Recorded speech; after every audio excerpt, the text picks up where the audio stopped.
Hey, what's up everyone? This is Hitesh Jetwani, your commerce guide. Last lecture में हमने SPCC के chapter 1 को शुरू किया था, जहाँ पे हमने पार्ट 1 में देखा कि प्रोसीजर ऑफ पब्लिक इशू क्या है, शेयर इशू करने हो, who can issue the shares, तो पब्लिक कंपनी जो है वो इश्यूज कर सकती हैं।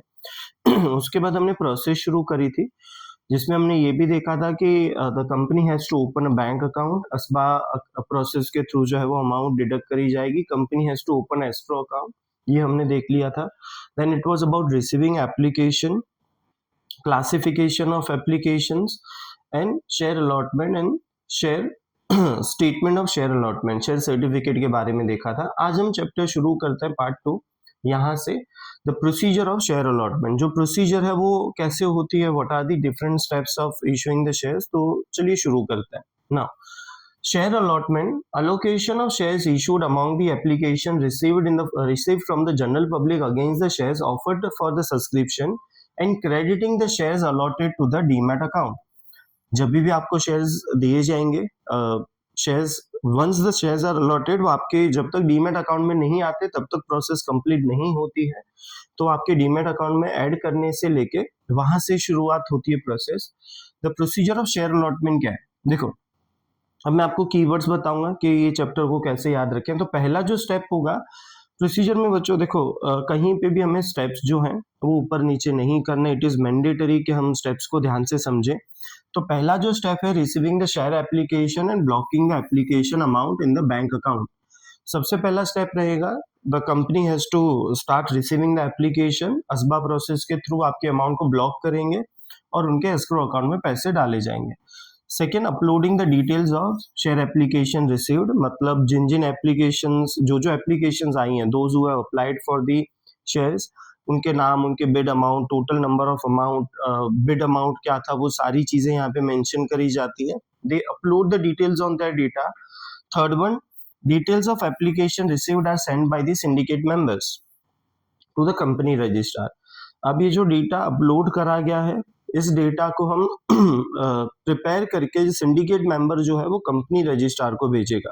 ठीक है, okay. Once this is done, application received are classified into different categories. ये भी हमने देखा था कि जो एप्लीकेशन रिसीव हो जाएंगी उसको डिफरेंट डिफरेंट कैटेगरीज में हम क्लासिफाई करेंगे। Those who are the retail investors, high networth investors, institutional investors, उनको हम क्लासिफाई करेंगे।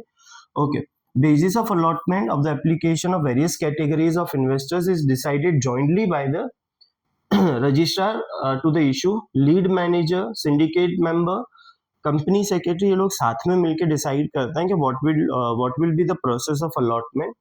ये भी अगर हो जाए तो shares allotted to the various applications on the basis of pre-decided formula।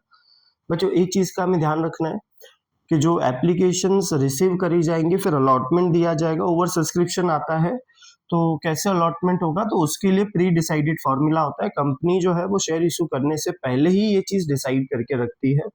Then statement of share allotment is prepared by the company registrar to issue and send to the stock exchange, depository participants and SEBI.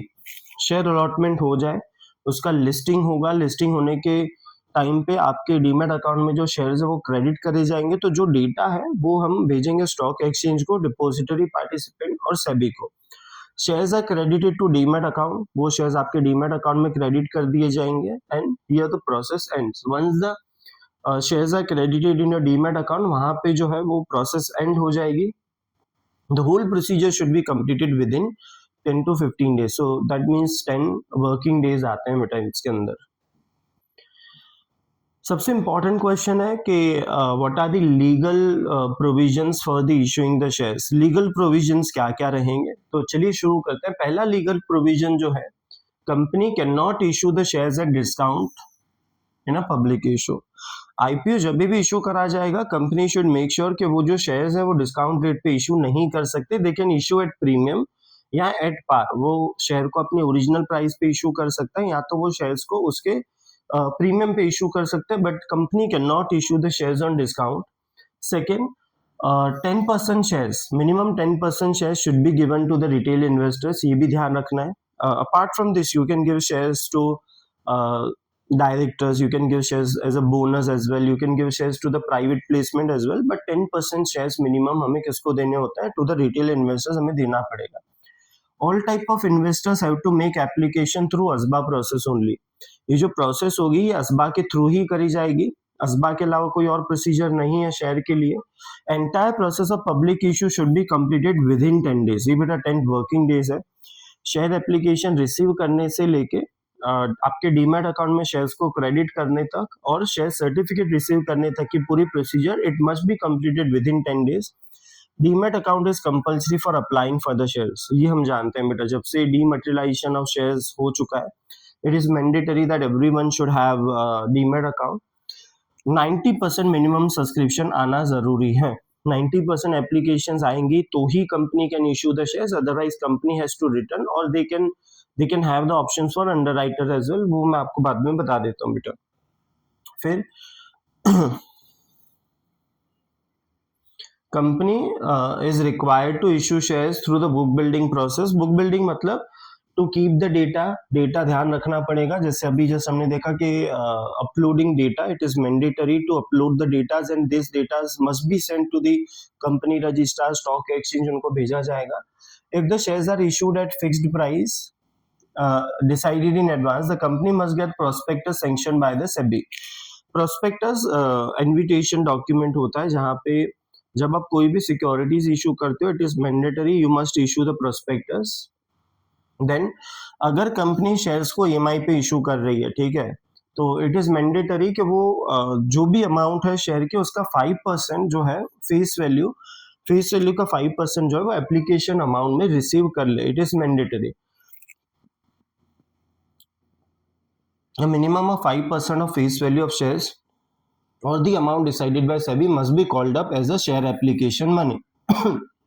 बाकी का amount जो है वो as an EMI हम receive कर सकते हैं। The company must enter into the agreement with recognised stock exchange. हमारे पास 2 स्टॉक एक्सचेंज है, BSE और NSE, नेशनल स्टॉक एक्सचेंज या बॉम्बे स्टॉक एक्सचेंज के साथ टाई अप करना पड़ता है। In the same way company must enter into the agreement with depository participant NSDL और CDSL, इन दोनों में से किसी एक के साथ company has to make an part.